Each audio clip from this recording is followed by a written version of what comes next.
Imaginez perdre votre bébé, votre nouveau-né dans un incendie et le retrouver 6 ans plus tard vivant. C'est une froide journée de décembre à Philadelphie. Luz Cuevas était au rez-de-chaussée en train de s'occuper de ses autres enfants ainsi que des tâches ménagères. Bref, une journée banale. Sa fille, son nouveau-né, avait uniquement 10 jours ce jour-là. Donc elle faisait sa petite vie tranquillement quand tout à coup elle entend un bruit à l'étage. Elle décide de monter vérifier si tout va bien.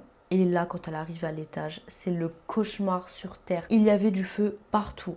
Adrénaline, instinct maternel, elle décide de courir vers la chambre de sa petite fille et elle réussit à accéder à la chambre malgré les flammes. Et là, vraiment horrible, la chambre de sa petite fille était remplie de flammes. Mais elle arrive très rapidement à apercevoir que le berceau était vide, que la fenêtre de la chambre était ouverte. Les pompiers arrivent très vite et après avoir éteint les flammes, ils déclarent qu'aucun bébé n'a été retrouvé. Il conclut qu'elle est décédée dans les flammes et que le feu avait consommé tout son petit corps. Carrément, quand le père de famille est arrivé à la maison et qu'il a vu les flammes, l'état de sa maison, les pompiers lui présentent un sac mortuaire et ils disent au père de famille que c'est tout ce qui reste de sa petite fille alors que c'est totalement faux, c'était juste ce qui restait du berceau. Depuis le drame, depuis le début, la maman a toujours affirmé que sa fille avait disparu, que sa fille n'était pas morte, qu'elle pouvait le sentir. Elle disait à tout le monde que quelqu'un avait pris son bébé, mais personne l'a calculé. En fait, les gens, ils se disaient ou elle était folle, ou sinon elle était tellement dans le déni, elle n'arrivait pas à accepter le décès de sa fille. Heureusement, mais heureusement que l'instinct maternel est extrêmement fort et qu'elle n'a jamais baissé les bras.